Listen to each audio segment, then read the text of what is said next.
किशोर कुमार, जन्म 4 अगस्त 1929, निधन 13 अक्टूबर 1987, भारतीय सिनेमा के मशहूर पार्श्व गायक समुदाय में से एक रहे हैं। वे एक अच्छे अभिनेता के रूप में भी जाने जाते हैं। हिंदी फिल्म उद्योग में उन्होंने बंगाली, हिंदी, मराठी, असमी, गुजराती, कन्नड़, भोजपुरी, मलयालम, उड़िया और उर्दू सहित कई भारतीय भाषाओं में गाया था। उन्होंने सर्वश्रेष्ठ पार्श्व गायक के लिए 8 फिल्मफेयर पुरस्कार जीते और उस श्रेणी में सबसे ज्यादा फिल्मफेयर पुरस्कार जीतने का रिकॉर्ड बनाया है। उसी साल उन्हें मध्य प्रदेश सरकार द्वारा लता मंगेशकर पुरस्कार से सम्मानित किया गया था। उस वर्ष के बाद से मध्य प्रदेश सरकार ने किशोर कुमार पुरस्कार, एक नया पुरस्कार, हिंदी सिनेमा में योगदान के लिए चालू कर दिया था। प्रारंभिक जीवन श्री किशोर कुमार का जन्म 4 अगस्त 1929 को मध्य प्रदेश के खंडवा शहर में वहां के जाने माने वकील श्री कुंजीलाल जी के यहां हुआ था। किशोर कुमार का मूल नाम आभास कुमार गांगुली था। किशोर कुमार 4 भाई बहनों में चौथे नंबर पर थे। उन्होंने अपने जीवन के हर क्षण में खंडवा को याद किया। वे जब भी किसी सार्वजनिक मंच पर या किसी समारोह में अपना कार्यक्रम प्रस्तुत करते थे, गर्व से कहते थे, किशोर कुमार खंडवे वाले। अपनी जन्मभूमि और मातृभूमि के प्रति ऐसी श्रद्धा बहुत कम लोगों में दिखाई देता है। शिक्षा किशोर कुमार इंदौर के क्रिश्चियन कॉलेज में पढ़े थे और उनकी आदत थी कॉलेज की कैंटीन से उधार लेकर खुद भी खाना और दोस्तों को भी खिलाना। वह ऐसा समय था जब 10 से 20 पैसे की उधारी भी बहुत मायने रखती थी। किशोर कुमार पर जब कैंटीन वाले के 5 रुपया 12 आना उधार हो गए और कैंटीन का मालिक जब उनको अपने 5 रुपया 12 आना चुकाने को कहता, तो वे कैंटीन में बैठकर ही टेबल पर गिलास और चम्मच बजा बजा कर 5 रुपया 12 आना गा गा कर कई धुन निकालते थे और कैंटीन वाले की बात अनसुनी कर देते थे।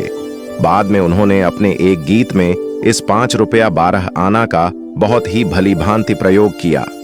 बहुत कम लोगों को 5 रुपया 12 आना वाले गीत की यह मूल कहानी ज्ञात होगी। 3. व्यक्तिगत जीवन। किशोर कुमार ने 4 विवाह किए थे। 4 विवाह की पहली पत्नी बंगाली गायक और अभिनेत्री रूमा गुहा ठाकुरता उर्फ रूमा घोष थीं। यह विवाह संबंध 1950 से 1958 तक चला। किशोरदा ने दूसरा विवाह अभिनेत्री मधुबाला से किया था, जिन्होंने उनके घरेलू फिल्म चलती का नाम गाड़ी 1958 और झूमुओ 1961 सहित कई फिल्मों में उनके साथ काम किया था। जब किशोर कुमार ने उनके सामने प्रस्ताव रखा, मधुबाला बीमार थीं और इलाज के लिए लंदन जाने की योजना बना रही थीं। उन्हें वेंट्रिकुलर सेप्टल डिसीज, दिल में छेद था और किशोर कुमार अभी भी रूमा से विवाह बंधन में थे। तलाक के बाद इस जोड़े ने 1960 में सिविल विवाह किया और किशोर कुमार इस्लाम में परिवर्तित हो गए और कथित तौर पर अपना नाम बदलकर करीम अब्दुल कर दिया। उनके माता पिता ने विवाह समारोह में भाग लेने से मना कर दिया। माता पिता को खुश करने के लिए जोड़े ने हिंदू विवाह पद्धति से भी विवाह किया, लेकिन मधुबाला को कभी भी उन्होंने अपनी बहू के रूप में स्वीकार नहीं किया। विवाह के 1 महीने के भीतर मधुबाला अपने पति किशोर कुमार के घर में तनाव की वजह से बांद्रा में अपने बंगले में वापस चली गईं, किंतु वे विवाह में बने रहे। लेकिन मधुबाला के जीवन का बाकी हिस्सा तनाव से भरा रहा। यह संबंध 23 फरवरी 1969 को मधुबाला की मृत्यु के साथ समाप्त हुआ था। किशोरदा का तीसरा विवाह योगिता बाली से किया, जो 27 से 4 अगस्त 87 तक चला। किशोर कुमार का चौथा और अंतिम विवाह 1980 में लीना चंदावरकर से हुआ था। किशोर कुमार के 2 बेटे थे, अमित कुमार रूमा के साथ और सुमित कुमार लीना चंदावरकर के साथ थे। अभिनय का आरंभ किशोर कुमार अपने परिवार के साथ। किशोर कुमार की शुरुआत एक अभिनेता के रूप में फिल्म शिकारी 1446 से हुई। इस फिल्म में उनके बड़े भाई अशोक कुमार ने प्रमुख भूमिका निभाई थी। उन्हें पहली बार गाने का मौका मिला 1948 में बनी फिल्म जिद्दी में, जिसमें उन्होंने देव आनंद के लिए गाना गाया। किशोर कुमार के एल सहगल के विशिष्ट प्रशंसक थे, इसलिए उन्होंने यह गीत उनकी शैली में ही गाया। जिद्दी की सफलता के बावजूद उन्हें न तो पहचान मिली और न कोई खास काम मिला। उन्होंने 1951 में फणी मजूमदार द्वारा निर्मित फिल्म आंदोलन में हीरो के रूप में काम किया, मगर फिल्म फ्लॉप हो गई।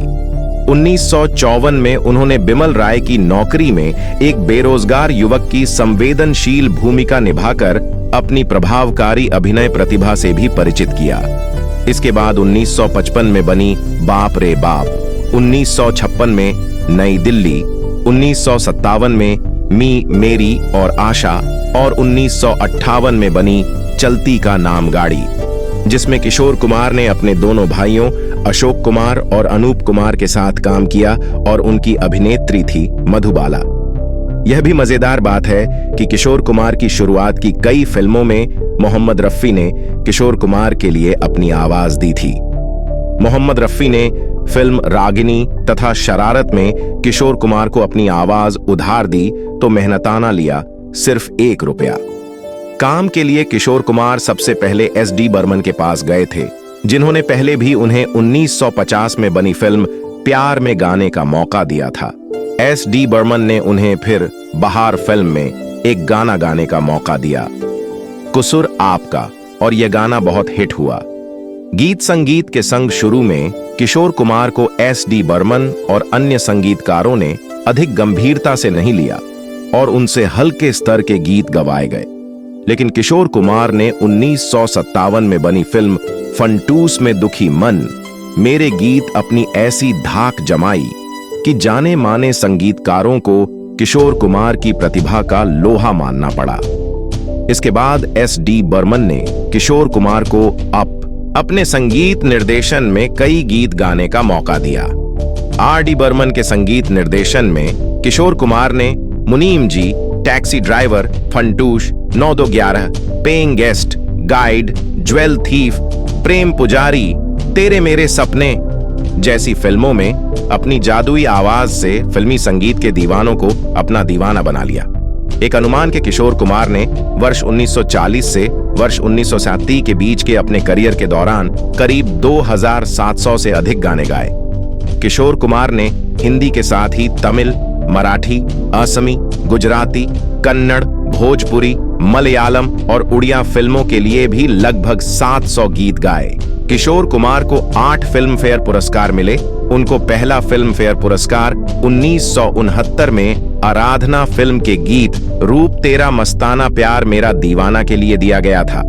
किशोर कुमार की विशेषता यह थी कि उन्होंने देव आनंद से लेकर राजेश खन्ना, अमिताभ बच्चन के लिए अपनी आवाज दी और इन सभी अभिनेताओं पर उनकी आवाज ऐसी रची बसी मानो किशोर खुद उनके अंदर मौजूद हों। किशोर कुमार ने 81 फिल्मों में अभिनय किया और 18 फिल्मों का निर्देशन भी किया। फिल्म पड़ोसन में उन्होंने जिस मस्त मौला आदमी के किरदार को निभाया, वही किरदार वे जिंदगी भर अपनी असली जिंदगी में निभाते रहे।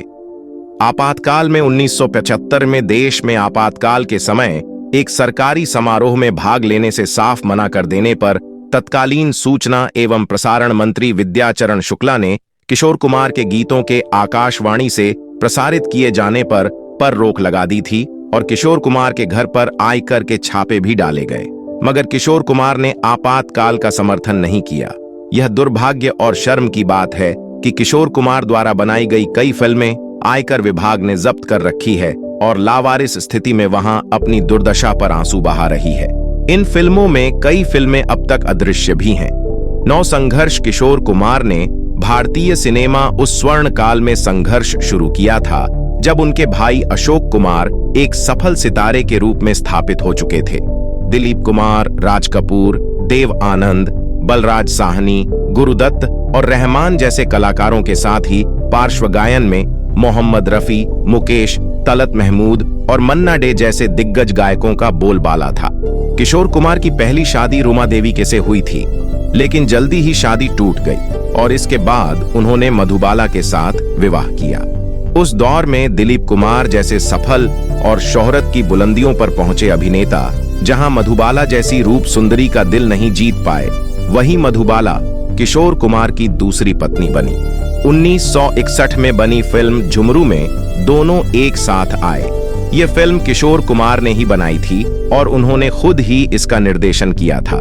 इसके बाद दोनों ने 1962 में बनी फिल्म हाफ टिकट में एक साथ काम किया, जिसमें किशोर कुमार ने यादगार कॉमेडी कर अपनी एक अलग छवि पेश की। 1969 में मधुबाला की मृत्यु के बाद 87 में उन्होंने योगिता बाली से शादी की, मगर इन दोनों का यह साथ मात्र कुछ महीनों का ही रहा। इसके बाद योगिता बाली ने मिथुन चक्रवर्ती से शादी कर ली। 1980 में किशोर कुमार ने चौथी शादी लीना चंदावरकर से की, जो उम्र में उनके बेटे अमित कुमार से 2 साल बड़ी थीं। 10 मनोज कुमार की जुबानी मनोज कुमार किशोर कुमार को लेकर एक यादगार किस्सा सुनाते हैं। उद्धरण चाहिए। एक बार उनकी फिल्म उपकार के लिए किशोर कुमार को गाना गाने के लिए आमंत्रित किया तो वह यह कहकर भाग खड़े हुए कि वे तो फिल्म के हीरो के लिए ही गाने गाते हैं, किसी खलनायक पर फिल्माया जाने वाला गाना नहीं गा सकते। लेकिन उपकार का यह गीत कसमें वादे प्यार वफा जब हिट हुआ तो किशोर कुमार मनोज कुमार के पास गए और कहने लगे, इतने अच्छे गाने का मौका उन्होंने छोड़ दिया। इसके साथ ही उन्होंने यह स्वीकार करने में भी देर नहीं की कि मन्ना डे ने जिस खूबसूरती से इस गाने को गाया है, ऐसा तो मैं कई जन्मों तक नहीं गा सकूंगा। अच्छा ही हुआ कि मैंने इस गाने को नहीं गाया, नहीं तो लोग इतने अच्छे गीत में मन्ना डे की इस खूबसूरत आवाज से वंचित रह जाते। किशोर कुमार की जगह लेने के लिए किसी के लिए असंभव। आशा भोसले अनुभवी गायक आशा भोसले ने कहा कि किशोर कुमार एक तरह का था, उसने हर किसी को अपनी मजेदार आवाज के साथ घुमाया और यहां तक कि उसके चारों ओर हर किसी को हमेशा खुश कर दिया। अनुभवी गायक आशा भोसले का कहना है कि देर से गायक किशोर कुमार एक तरह का था और किसी के लिए अपना स्थान लेना असंभव है। संगीत रियलिटी शो दिल है हिंदुस्तान 2 के एक एपिसोड के लिए शूटिंग करते समय आशा ने अपने पसंदीदा सहगायक किशोर कुमार के बारे में एक बयान पढ़ा। 11 उन्होंने 1557 की फिल्म आशा से गीत ऐना मीना देखा को रिकॉर्ड करने के बारे में भी उपाख्यानों को साझा किया। आशा ने कहा, किशोर कुमार एक तरह का था, उसने हर किसी को अपनी मजेदार आवाज के साथ घुमाया और यहां तक कि उसके चारों ओर हर किसी को हमेशा खुश कर दिया। वह संगीत उद्योग के लिए एक असली मणि रहा है। मैंने हमेशा उसके साथ काम करने का आनंद लिया है। आज किसी के लिए अपना स्थान लेना वास्तव में असंभव है। दोनों ने आप यहां आए किस लिए? छोड़ दो आंचल जमाना कया कहेगा और ओ साथी चाल जैसे हिट गाने दिए थे। प्रमुख फिल्में वर्ष फिल्म चरित्र टिप्पणी 1988 कौन जीता कौन हारा 1062 चलती का नाम, जिंदगी 1974 बढ़ती का नाम, दाढ़ी 1971 दूर का राही, 1971 हंगामा, 1968 साधु और शैतान, 1968 पड़ोसन, गुरु 1968, हाय मेरा दिल 1966, प्यार किए जा 1966, लड़का लड़की 1964, दूर गगन की छांव में Shankar 1964, mister X in Bombay 1962, half ticket 1962, Manmauji 1962, naughty boy Pritam 1961, Jhumroo Jhumroo 1960, girlfriend 1960, महलों के खदवाब राजन 1960, काला बाजार 1959, चाचा जिंदाबाद 1।